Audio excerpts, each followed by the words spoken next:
Құрметті онлайн бейнедәріс қатысушылары. Қазақстан халқы ассамблеясының этномәдени бірлестіктері арасында жалпы азаматтық бірегейлікті қалыптастыру және қазақстандық патриотизмді нығайту тақырыбына арналған бейнедәрісті бастаймыз.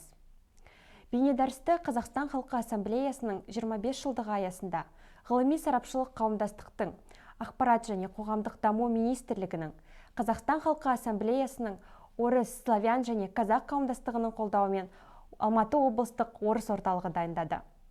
Қазақстан халқы ассамблеясы 25 жыл ішінде дамудың ұзақ жолынан өтіп, орасан шоғырландырушы және зияткерлік әлеует жинады. Шын мәнінде халықтық дипломатия институтына айналды десек болады. Жалпы ұлттық бірлік пен қоғамдық келісімді нығайтудың 25 жылдық тарихына үлес қосқан Қазақстан халқы ассамблеясы жобаларының түрлі этностарды біріктірудегі патриотизмді қалыптастыру мен нығайтудағы орны ерекше. Жобалардың негізіне алынған материалдардың басым бөлігін іргелі зерттеулер және архивтік басылымдар құрайды. Бұл тарихнама мен архивтік құжатнаманы этностардың мұрағаттарынан, оның ішінде жеке архивтерден жаңа материалдармен толықтыруға мүмкіндік берді. Жобаны жүзеге асыруға этномәдени бірлестіктер және Қазақстан халқы ассамблеясының кафедралары үлкен үлес қосты. Бейнедәрістің бірінші бөліміне мына жобалар енгізілді. Алашорда философиясының шетелдегі қазақ диаспорасы арасында түсіндірілуі, жібек жолындағы сұхбаттар, тарихтан тағылым өткенге тағзым атты халықаралық жобасы және ассамблеяның тарихи зердені нығайтуға бағытталған жобасы алғыс айту күні. Бейнедәрісті әрі қарай саясаттану магистрі Айсана Қахарман жалғастыратын болады. Қайырлы күн, құрметті қатысушылар. Бүгінгі бейнедәрістің атауы Қазақстан халқы ассамблеясының қазақстандық бірегейлік пен патриотизмді нығайтуға бағытталған жобалары. Тәуелсіздіктің алғашқы күндерінен бастап, мемлекеттік ұлттық саясат қазақстандық мемлекеттілікті құруға, Қазақстан халқының бірлігі мен тұтастығы идеясын нақты іске асыруға бағытталды. Қазіргі кезеңдегі этносаралық қатынастардың арқауы қоғамдық келісімге бағытталған мемлекеттік ұлттық саясат болып табылады. Оның әдіснамалық базасы қалыптасқан. Ол этносаралық қатынастардағы бөлуші қағидаттар парадигмасынан біріктіруші, ықпалдастырушы қарым-қатынастар қағидаттарына трансформациядан өткен саясатты зерттеуге негізделген. Белсенді жүріп жатқан жаңғырту процестері, оның ішінде ұлт құру саласын қоса алғанда, саяси шындықтың қазіргі заманғы сын-қатерлеріне және демократиялық құрылымның мұраттарына сәйкес етіп саяси жүйені жетілдіру талап етіледі. 1995 жылдың 1 наурызында елбасы Қазақстан халқы ассамблеясын құру туралы жарлыққа қол қойды. Сол арқылы басты міндеті мемлекет пен азаматтық қоғам институттарының әріптестігі негізіндегі этностар мүдделерінің бірігуін қамтамасыз ету, тиімді этносаралық қарым-қатынас жүргізу және ортақ саяси, құқықтық, мәдени ортақ қалыптастыру болып табылатын жаңа консультативті кеңес органы құрылды. Қазақстан халқы ассамблеясы 25 жыл ішінде дамудың ұзақ жолынан өтіп, орасан шоғырландырушы және зияткерлік әлеует жинақтады. Халықтық дипломатия институтына айналды.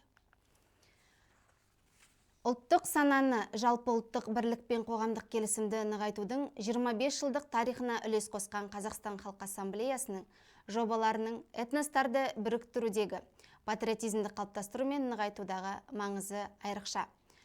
Коронавирустың салдары әлемдік тәртіпке, бірлікті нығайту мәселелеріне айтарлықтай әсер етті. Америкалық саясаттанушы Фрэнсис Фукуяма пандемия және саяси тәртіп аналитикалық мақаласында ұзаққа созылған экономикалық тоқырау кезінде дағдарыс одан сайын күшейе түседі дейді. Елмен бірге сезімі сақталса, әлеуметтік ынтымақты нығайта алады және болашақта бұдан да жомарт әлеуметтік қолдауды дамытуға ықпал етеді деп атап өтті. Алдарыңызда көріп отқан жобалар жобаның негізіне қазіргі Қазақстан аумағынан тыс жерде тұратын қазақтар арасында алаш феномен заманауи зерделеу алынған. Алаш тәуелсіздік идеясы ретінде әлемнің 45 елінде тұратын 5 миллионға жуық қазақты сақтаудың негізгі факторларының біріне айналды. Тәуелсіздік әр кезеңде Оспан Батыр, Мұстафа Шоқай және алашордашылар қозғалысы бастаған ұлттық идея ретінде үнемі күн тәртібінде болады. Жоба авторлары атап өткендей, Алаш термині тәуелсіздік идеясын, қазақстандық этностың тұтастығы идеясын білдіреді. Процестің тікелей қатысушыларынан және олардың ұрпақтарынан ретроспективті ақпарат жинау бірегей тарихи ақпаратты зерттеуге мүмкіндік берді. Жобаны іске асыру барысында Батыс Европаның және Америка құрама штаттарының қазақ диаспорасының өкілдерімен, қазақ мәдени орталықтарының басшыларымен, сонымен қатар сұхбат алынды. Ол үшін Үрімшіге қазақ ауылдарына экспедиция құрылды. Онда қазақтардың көшпелі мәдениетінің тәртібін сақтау процесін байқауға және талдауға болады. Жобаның негізгі нәтижелеріне тоқтайтын болсақ, процестің тікелей қатысушыларынан және олардың ұрпақтарынан алынған ақпарат бойынша зерттеу барысында 1930 жылдардағы жұтты бастан кешкендер және олардың ұрпақтары табылды. 20 ғасырдың 30 жылдардағы оқиғаларды еске алатын қазақтардың ұрпақтарымен сұхбаттың бірқатар стенограммалары талданып, сол драмалық оқиғалардың көрінісін жаңғыртуға мүмкіндік берді. Ұлы жұт жылдары үдере көшу 1930-1940 жылдары Шыңжаң ұйғыр автономиялық ауданының Алтай округінен Үндістан, Пәкістан, Сауд Аравиясы арқылы басталды. Бүгінде Түрік Республикасында 20 мыңнан астам этникалық қазақ тұрады. Түркия мигранттарды тарихи және мәдени тамырлардың бірлігі, тіл мен мұсылман дінінің түркі негіздері арқасында тартты. Аталған тақырып саласындағы ғалымдардың шоғырлануына байланысты Қазақстан Халқы Ассамблеясы жобасын жүзеге асыру барысында Алашорда феномен зерттеуші белгілі ғалымдардың профессор Уяма Томахика, Біржақов Дулатовтың шығармаларын зерттеуші, Хоккайдо университеті Славян зерттеу орталығының ғылыми қызметкері, Сакария университетінің профессоры Муса Ташетленнің, Шыңжаң ғылым академиясын зерттеу журналының бас редакторларының көзқарастары, бақылаулары, кеңестері назарға алынып, жеке архивтерінен мәліметтер пайдаланылды. Алаш идеясы бүгінде өткенге тарих емес, бұл қазақстандықтар мен олардың ұрпақтарын қай жерде болмасын біріктіретін замана рухы. Ол Қазақстан аясынан және кеңістіктен тыс ұлттың мықты рухының мәңгілік көрінісі болып табылады. Алаш философиясын жан жақты түсіну, сондай-ақ оның мемлекеттілік, толеранттылық және патриотизм идеялармен байланысты терең мағынасын заманауи түсіндіру, жаңаша ұғыну және қосымша ғылыми ізденісті талап етеді. Ұлы дала философиясын терең түсіну тұрғысында 2007 жылдан бастап Қазақстан, Қырғызстан, Ресей, Тәжікстан, Түркменстан және Өзбекстанның шығармашыл және гуманитарлық зиялыларының қатысуымен өткізіліп келе жатқан жібек жолындағы сұхбаттар халықаралық мәдениеттанулық семинары соңғы жылдары Нидерландыдан, Оңтүстік Кореядан, Жапониядан және басқа мемлекеттерден қатысатын зерттеушілермен толықты. 2013 жылдан бастап аталған жоба ЮНЕСКО-ның Орталық Азия елдерінің ұлттық комиссиясы бас хатшылары мен өкілдері қызығушылық танытып, белсенді қатысушыларына айналды. Жобаның идеяларын жаңа мазмұнмен толықтыра отырып, оны Еуразиялық кеңістікке тарататын тұрақты қатысушылар қатары қалыптасты. Белгілі қоғам қайраткерлер мен ғалымдар Ауезов, Шалахметов, Калашникова, Қонаев, Раев, Шамшиев, Ибраимов, Қадырбаев, Катюкова, Бедюров және де басқа да ғалымдардың қатысуымен өтеді. Жобаның негізгі міндеттерінің бірі Орталық Азияның сан қырлы мәселелерін талдауға арналған интеллектуалды және философиялық құралдарды жетілдіру дәстүрін дамыту. Жібек жолының байырғы керуендік дәстүрлерін сақтау аясында жоба қарсаңында әдетте киелі жерлерге қысқа мерзімді экспедициялар ұйымдастырылады. Бұл Орталық Азия мәдениеті мен тарихының кең ауқымын түсінуге рухани ресурс береді. Географиялық тұрақтардың алуан түрлілігі керуен жолдарының дәстүріне байланысты. Бұл іргелі зерттеулер мен оның қатысушылары бөлісетін жаңа басылымдар шеруі жобаның біріктіруші рөлін айшықтайды. Қырғыз халқының танымал қоғам қайраткері Ибраимов бізді Қазақстан деген сөздің өзі Мұхтар Әуезовтің Абай жолы эпикалық жауһарының монолитті прозасы шабыттандырады. Біздің халқымыз Мұхтар Омарханұлының қырғыз халқының ұлттық рухани қазынасы Манас эпосын батыл қорғағанын ешқашан ұмытпайды. Ал 10 жылдан аса уақыттан кейін рухани ұстаз Шыңғыс Төреқұлұлы Айтматовтың ұзақ жолына сол ізгі ерлігімен өзінің әкелік қамқорлығымен батасын берді, дейді. Белгілі ақын, жазушы, қоғам қайраткері Олжас Сүлейменовтің «Танып біліп өзімізді өзгеден, көшеміз біз өзімізді бетке алып» деген сөздері зерттеушілер үшін жалпы ұлттық тарихтың жаңа трендтерін қалыптастыруға ынталандыратын айшықты жыр шумақтары болып табылады. Қазақстан Халқы Ассамблеясының 10 жылдан астам уақыт бойы жүзеге асырып келе жатқан тарихтан тағылым, өткенге тағзым халықаралық жобасы жалпы тарихи зерде мен ұлттық сананы нығайтудың жарқын факторы болып табылады. Жоба аясында мұрағаттың және ауызша тарих сияқты жаңа бағыттар мен әдістер анықталды. Елбасының бастамасымен 2009 жылдан бастап Қазақстанда Ассамблея тарихтан тағылым, өткенге тағзым халықаралық жобасын іске асырады. Тарихымыздың қасіретті беттері, саяси қуғын-сүргін және ашаршылық құрбандары әрқашан біздің жадымызда, және оны ұмытпау біздің қасиетті борышымыз деп атап өтті елбасы. Бұл тұжырым халықаралық ғылыми және қоғамдық алаңға айналған, жыл сайын жаңа қатысушылармен толығатын осы халықаралық жобаны құрудың және дамытудың басты лейтмотиві мен қағидаты болды. 2010 жылғы іс-шаралар аясында жер аударылған және қуғын-сүргінге ұшырағандардың 12 мемлекеттен келген ұрпақтарын Қазақстанның тұңғыш президенті Нұрсұлтан Әбішұлы Назарбаев қабылдады. Кездесуде зардап шеккен барлық халықтарды есте сақтау мәселелері талқыланды. Сол кезде 300-ден астам отандық және шетелдік тарихшы ғалымдардың қатысуымен ТМД елдері тарихшыларының тарихтан қазіргі заманға дейін атты алғашқы форумы өтті. Форум қорытындысы бойынша тарихи мұраны зерделеудің бірыңғай тәсілдерін әзірлеу бойынша Астана хартиясы қабылданды.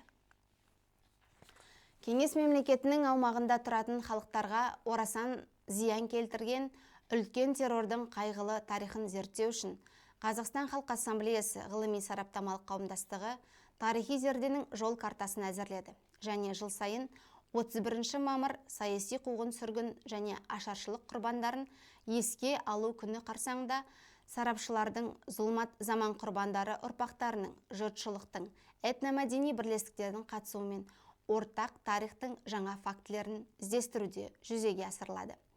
Аталған зерттеулер қоғамды біріктіретін жаңа трендтерді қалыптастыра отырып, жаңа ғылыми әдісті саяси қуғын-сүргіннің қайғылы оқиғаларының архивтік құжатнамасы мен тарихнамасын, ауызша тарихтың әлеуметтанулық әдісін дамытуға негіз болды. Жобаны жүзеге асыруға этномәдени бірлестіктер, Қазақстан Халқы Ассамблеясы кафедралы белсенді қатысады. Біздің тарихты тануымыз тұтас, оң сипатта болуға, қоғамды бөлініске салмай, біріктіруге тиіс. Ұлттық рухты қажетті биіктікке көтеру үшін біздің шынайы тарихымыздың, мәдениетіміздің, дініміздің қандай екенін айқын сезінуіміз қажет.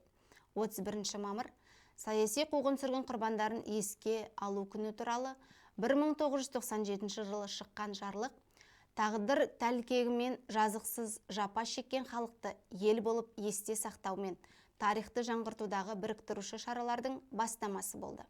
Ғалымдар мен сарапшыларды, этномәдени қауымдастық өкілдерін, құрбан болғандардың ұрпақтарын және жастарды тарта отырып, естелік тұжырымдамасының мазмұны толықты.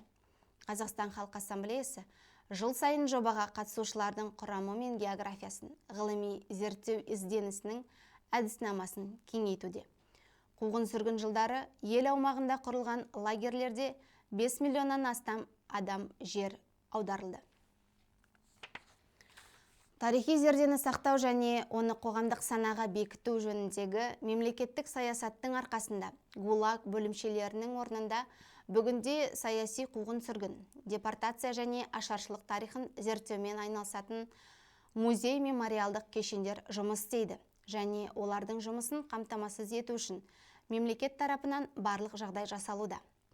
Ашаршылық пен жаппай саяси қуғын-сүргіннің адам төзгісіз қасіретін, барлық ауыртпалығын бастан кешіріп отырған қазақ халқы, тағдыр тәлкегімен қазақ жерін паналаған өзге ұлт өкілдеріне жартыны жарып, бүтінді бөліп, қолындағы барымен бөлісіп, баға жетпес көмек көрсетті. Қазақ халқының кең пейілінің арқасында депортацияланған халықтар аман қалып, көп ұлтты Қазақстанда этностар ретінде сақталды.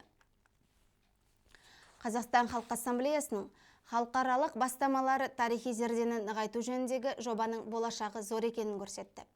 Аталған жобаға 20-дан астам елден 1 миллионнан астам адам қатысты. Осылайша жобаны одан әрі іске асыруда әлеуметтік қызығушылық пен ұйымшылдық ұлғая түсті. Қазақстан Халқы Ассамблеясының жыл сайынғы іс-шаралары оқиғалардың хронологиясы ғана емес. Бұл тарихи зерде феномен жүйелі, ғылыми, ұғынуды әзірлеу.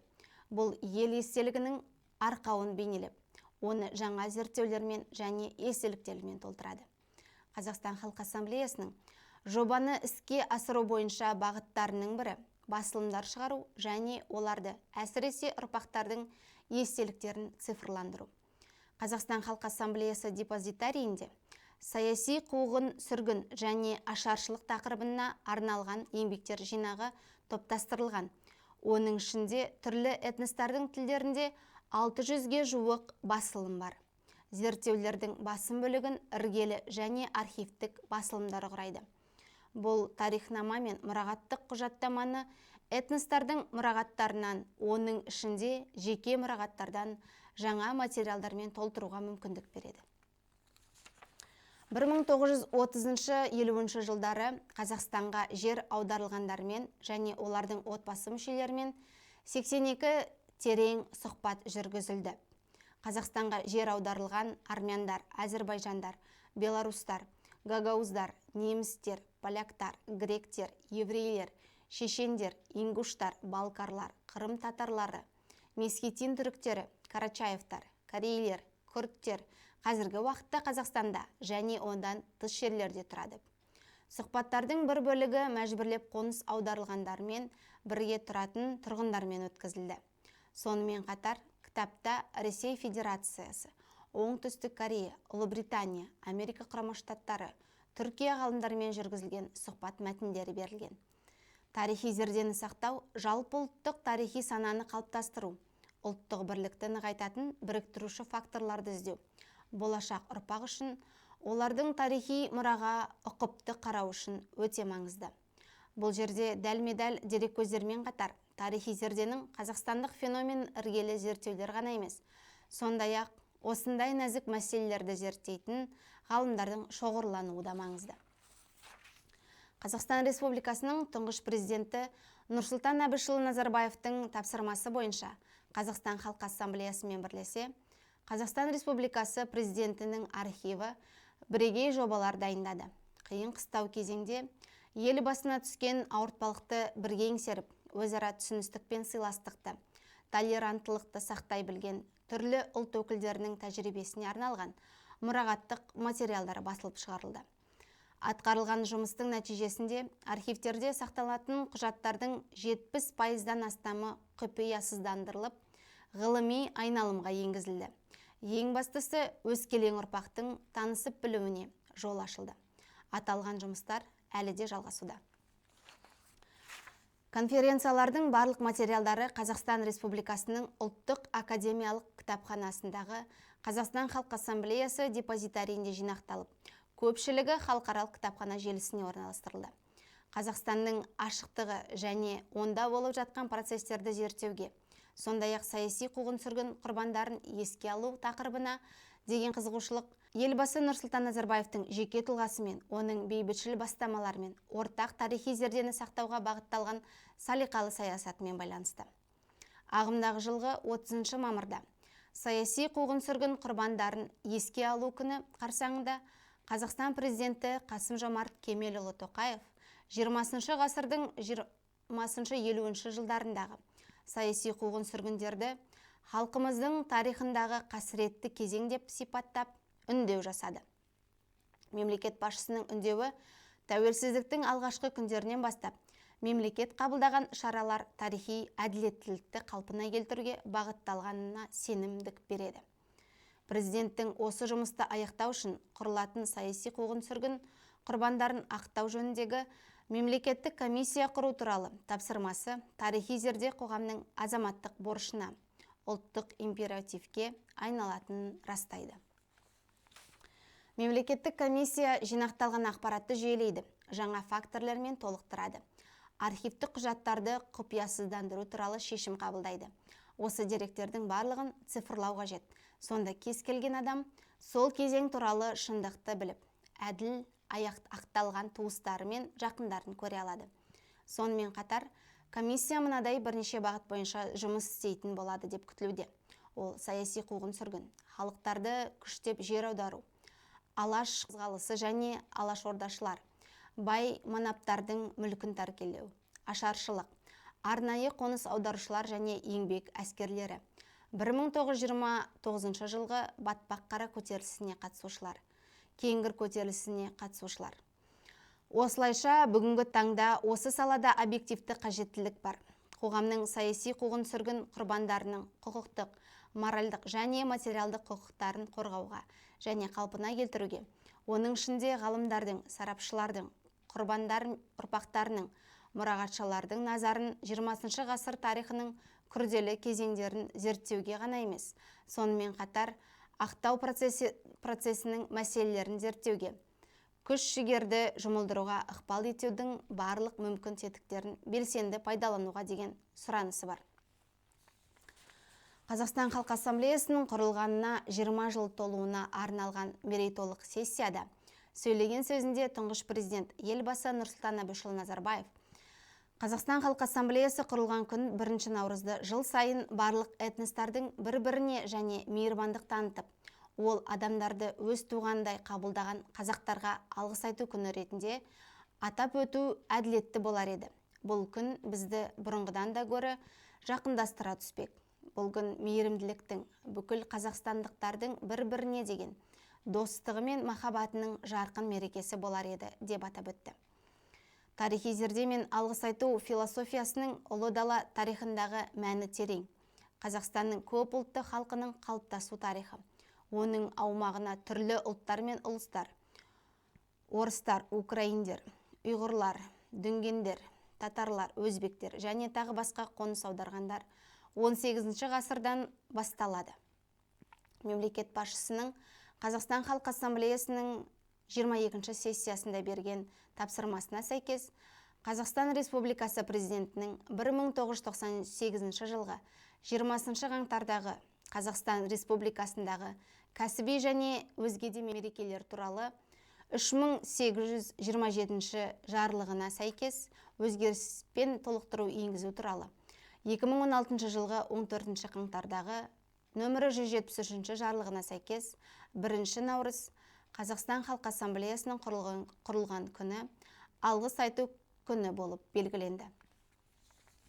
20 ғасырдың 30 жылдарында бұрынғы КСРО-ның орталық аудандарынан Қазақстанға 250 мың шаруа жер аударылды. Осы уақытта еліміздің түкпір-түкпірінен өнеркәсіп нысандарының құрылысына 1,2 миллионға жуық адам көшірілді.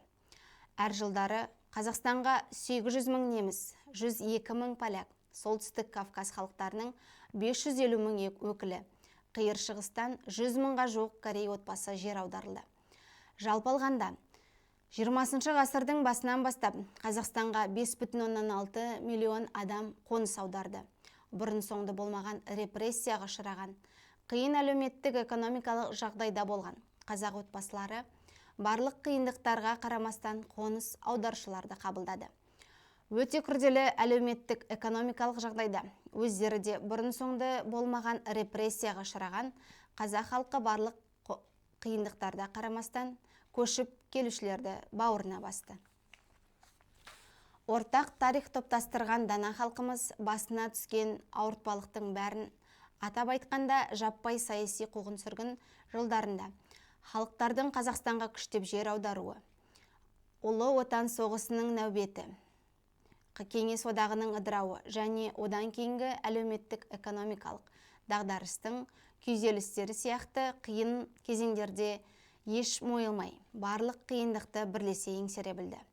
Ортақ тарих қазіргі ұрпаққа қалдырылған мұра және игілік. Қазақстандықтардың санасында, олардың әлеуметтік жадында Қазақстанның тағдырына, оның дамуына қатыстылығы, этностардың жалпы мемлекеттік міндеттер кешенін шешуге қатысуы сақталады. Алғыс айту күнін мерекелеудің мақсаты ортақ тарих негізінде қазақстандық бірегейлік пен бірлікті нығайту және дамыту. Қазақ халқының қолдауының, этностардың бір-біріне толеранттылығының арқасында бастан кешкен қиындықтарды бірлесе еңсергеніміз туралы есте сақтау. Қазақстанға алғыс ретінде көптеген өңірлерде қазақ халқының гуманизмі мен даналығына алғыс білдіретінін айшықтайтын қазақ халқына мың алғыс монументтері орнатылды. Орасан шығынға ұшырағанына қарамастан, біздің халқымыз өзінің бірегей ұлттық болмысы мен асыл қасиеттерін сақтап қалды. Қатыгездікке бой алдырған жоқ, сан ғасырлық даналығында да жоғалтпады. Бірақ еліміз басынан өткен осынау сұмдық сынақтарды ешқашан ұмытпайды. Және ең ұлы қазына тәуелсіздікті бағалап сақтай біледі. Қазақстандағы әлеуметтік бірлік пен ұлтаралық келісім елдің тұрақты экономикасы мен биік халықаралық абырой беделі халқымызды 20 ғасырда бастан кешкен жобалардан сақтай білетін сенімді кепіл болып саналады. Өткен ғасырдың қасіретті кезеңдерін енді ешқашан қайталамау үшін біз бұл жетістіктерді бағалай білуге тиіспіз. Алғыс айту күні Қазақстан халқына тән қасиеттер, патриотизм, ар-намыс пен әділеттілік, өзара құрмет пен ізгілік қосымша серпін алады. Назарларыңызға рахмет. Осымен бейне дәріс аяқталды.